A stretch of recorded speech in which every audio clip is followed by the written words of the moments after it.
There is one item of furniture that we will see prominently during the coronation next May, and that is St Edward's chair, the Coronation Chair. Commissioned by King Edward I to contain the Stone of Schoon, the Stone of Destiny, most English and later British sovereigns have been anointed and crowned while seated on it.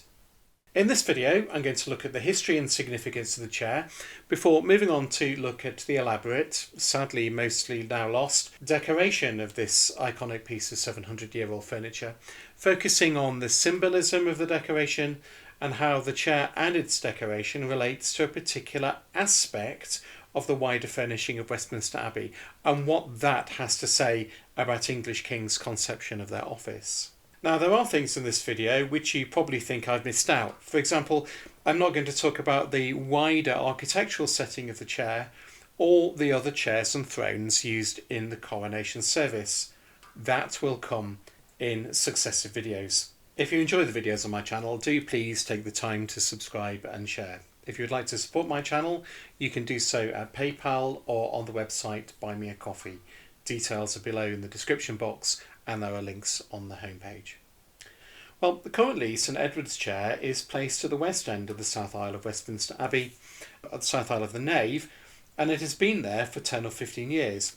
That is primarily to create a conservation setting in which people can easily see the chair. It's a pity in many respects, as it had been kept for nearly the whole of its history in the chapel of St Edward the Confessor, where the last Anglo-Saxon King of England is still enshrined. For the coronation next May, as with every coronation since it was made, it will be brought out and it will be placed on the floor of the abbey in an area called the sacrarium, which is a flat area of pavement directly in front of the high altar, the main altar of Westminster Abbey, and an area that is designed for the coronation. As we will see, this particular placement is really significant. His Majesty the King will be seated in the chair, facing east towards the high altar, and whilst seated in it, he will be anointed with holy oil, he will be invested with the symbolic garments of majesty and other items of regalia associated with his office, and then he will be crowned. After that, he will move, still wearing the crown and the imperial robes, to his throne, a separate chair which is raised up on steps to the west of St Edward's chair.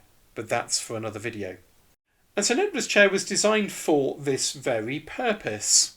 It was commissioned sometime between 1297 and 1300 by King Edward I within a very particular historical context, and it is in some respects still a rather controversial object.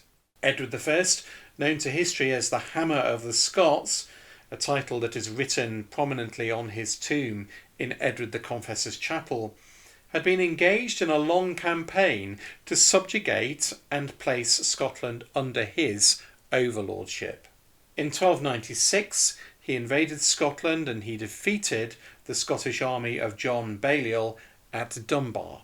It was a completely humiliating defeat for Balliol, who then promptly abdicated, and he was publicly degraded of his kingly office. And then Edward set about stripping Scotland of as many of its symbols of independence as he could get his hands on. The Scottish crown and the Scottish regalia, the black rood of St Margaret, which was a relic of the true cross of Christ, were all removed to Westminster Abbey. And along with them went the most potent object of them all, the Stone of Schoon, the Stone of Destiny, a stone seat on which Balliol and Scottish kings before him had been crowned. And that too was removed to Westminster Abbey. The stone is a mysterious object with its own mythology. One legend states that the stone was brought to Scotland from Ireland by the legendary King of Scots Fergus Dalriada in the 5th century. Another legend says that it was the stone mentioned in Genesis 28 that Jacob used as a pillow and then set up as a pillar and altar to God after he had received his vision of the ladder rising to heaven. Although these legends add an air of romanticism and mythology to the story of the stone, and perhaps a sense of lineage and divine legitimacy to Scottish kingship, the stone is in fact made from a lower old red sandstone that is quarried at Scone. Having pilfered it, Edward almost immediately conceived a new setting for the Stone of Scone. This powerful symbol of Scottish independence had demonstrated visually his overlordship of Scotland, and he commissioned a new throne chair of gilt bronze to contain it. Eventually, the idea of a gilt bronze throne chair was aborted, and Edward then went back to the drawing board and commissioned a wooden chair instead, which his royal painter Walter of Durham was to decorate, and that chair is St Edward's Chair, the Coronation Chair. The bottom part of the chair has an integral compartment designed to both contain and also to display to the viewer the Stone of Schoon, and the stone can be seen through tracery openings on the front and side.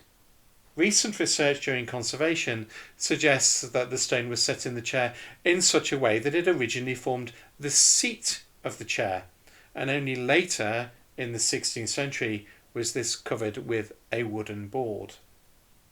That recent research, led by Professor Warwick Rodwell, has also suggested that the stone itself was altered and reshaped before it was included into the chair. So the stone that we see now is not the Stone of Schoon that was captured in 1296. It has been significantly altered. The stone bears iron rings set into it, which were long thought to have been carrying rings. But again, recent work indicates that they were rather fixing rings used to attach the stone to the floor of St Edward's Chapel and to stop it being stolen. The completed chair was positioned to the north of the Confessor's Shrine, and there are still marks for its fixing on the chapel floor. The Stone of Schoon was returned to Scotland in 1996, but I understand that the stone will be returned and replaced in St Edward's Chair in readiness for the coronation in May. The chair makes no real visual sense without it. The chair has been terribly badly abused over the centuries and does not appear now as Edward I intended it. There is graffiti all over its timber surface, particularly on the back, mostly carved, it has to be said, by the bored schoolboys of Westminster School. One of the bits of graffiti reads that P. Abbott, probably a schoolboy, slept in the chair on the night of the 5th and 6th of July 1800.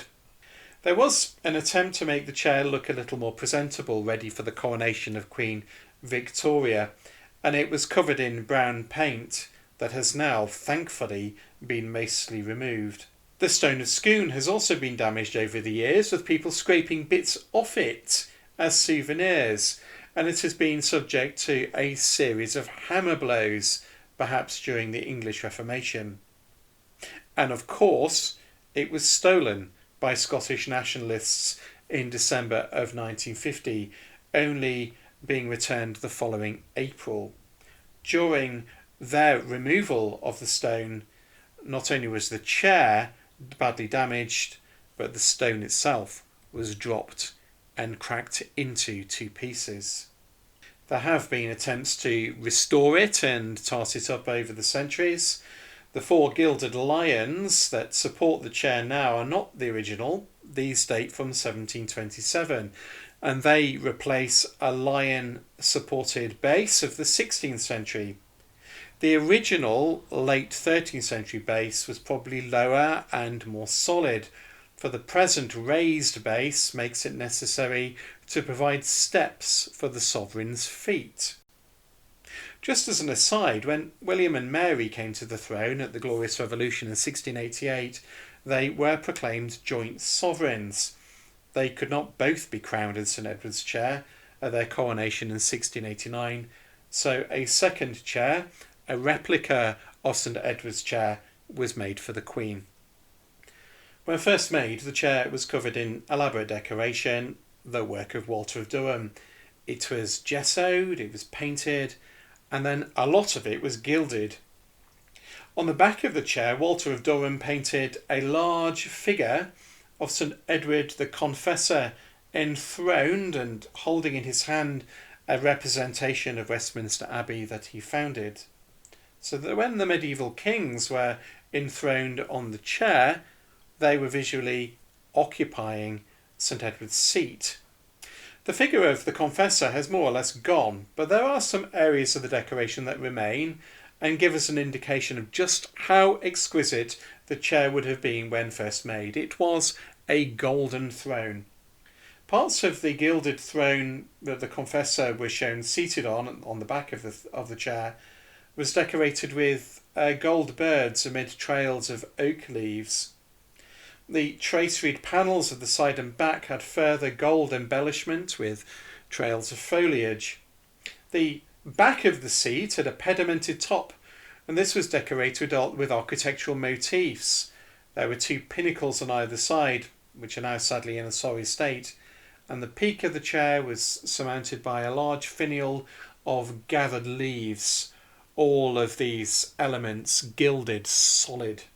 In this manuscript illustration of the coronation of Edward II, the first king to be crowned in St Edward's chair, you can see all these elements of the coronation chair still intact. And the king is here enthroned in his royal robes, he is crowned and holding a sceptre. There were also jewel-like glass mosaic inserts used in various places on the chair, both on the sides and on the back, to make the chair sparkle among the candle-lit interior of the abbey. And the use of glass mosaic also connected the chair visually with both the pavement of the sacrarium on which it stood at coronations and the shrine of St Edward the Confessor. Both this pavement and the shrine were commissioned by Edward I's father, Henry III, in the 1260s and were the work of Odoricus, an Italian mosaicist. He was working in a medium that was perfected by a Roman family called the Cosmati. So this sort of work is generally known as Cosmati work. It's opus sectile cut work, and both the floor and the shrine are decorated with elaborate, colourful inlays, geometric inlays, of both glass and also very costly imported marbles, including onyx, purple orphrey and green serpentine. The chair was designed by Walter of Durham to work visually and iconographically with both. In terms of its design, the floor of the sacrarium consists of what is termed a quincunx, 5 interrelated discs enclosed within a diamond, which in turn forms part of a larger quincunx with roundels decorated with the stars. This is then framed round within a border of more roundels and stars, which also include a number of tomb slabs.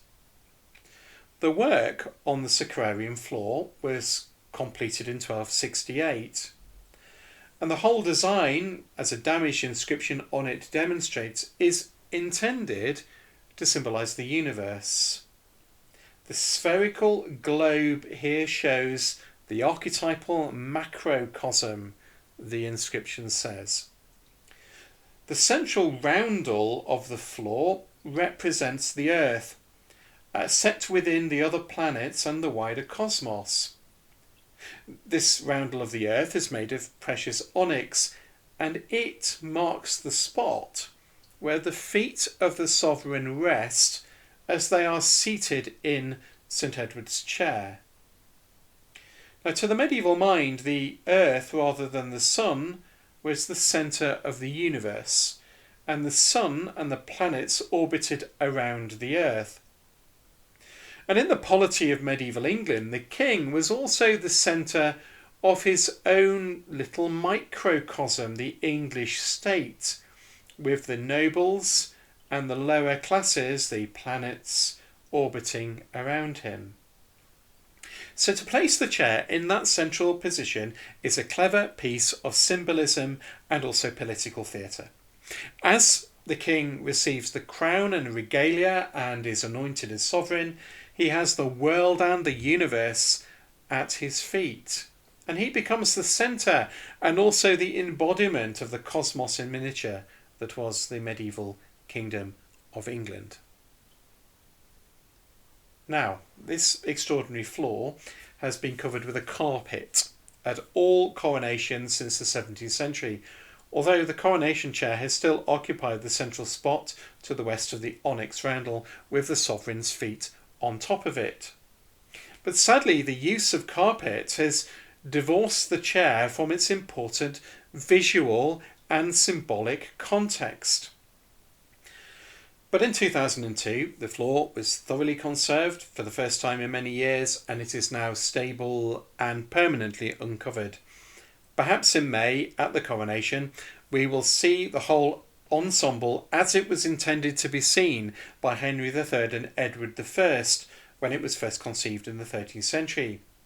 Charles III, the United Kingdom's head of state, seated in St Edward's chair and wearing the regalia, at the centre of this symbolic vision of the cosmos, with the world and the universe laid out at the King's feet.